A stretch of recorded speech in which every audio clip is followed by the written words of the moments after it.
I'm not against surveillance itself.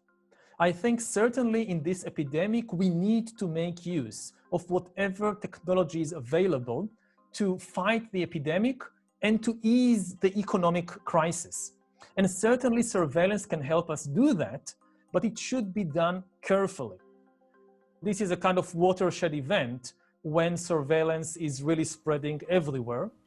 And secondly, we are seeing a change in the nature of surveillance from over-the-skin surveillance to under-the-skin surveillance, which means over-the-skin is things that I do, where I go, who I meet, what I watch on television.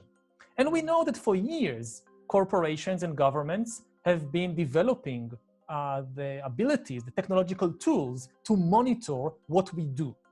And this gives them a lot of insight about our political views, about our preferences, even about our personality. But what's happening now is that surveillance begins to go under the skin.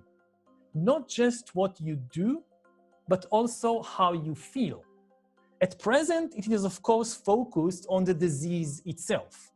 In order to know whether you are sick, the system needs data about what's happening inside your body. Your body temperature, maybe your blood pressure, maybe your heart rate, things like that. First of all, yes, we need to monitor people if they are sick, but it shouldn't be done by the police or the security services, so it can't be used for other purposes.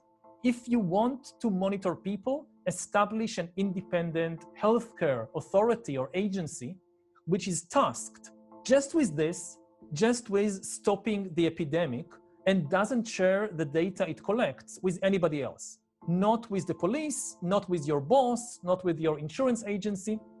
A lot of people, including politicians, are saying things like, this is a war, and in a war, of course, we need to involve the security services, but this is a complete mistake.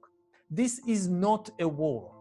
This is a healthcare crisis. It has a very different nature. It's not about soldiers with guns running around. It's about nurses in hospitals changing dirty bedsheets. There is always a new emergency on the horizon. Even if the number of COVID-19 patients is down to 0, people will say, or the government will say, look, but there might be a second wave, or there might be an Ebola outbreak, or whatever, so we need to keep this in place. So whatever systems you establish now, whatever measures you adopt now, think of it long-term. And don't think about the present government. Maybe you trust the present government with this emergency measure or with this surveillance system. Think about the politician in your country you are most afraid of. And think, okay, what happens if this politician is prime minister or president in 4 years or 8 years, and they are in charge of the system? And then think what kind of system you want to establish. That's a very good exercise I recommend for people all over the world.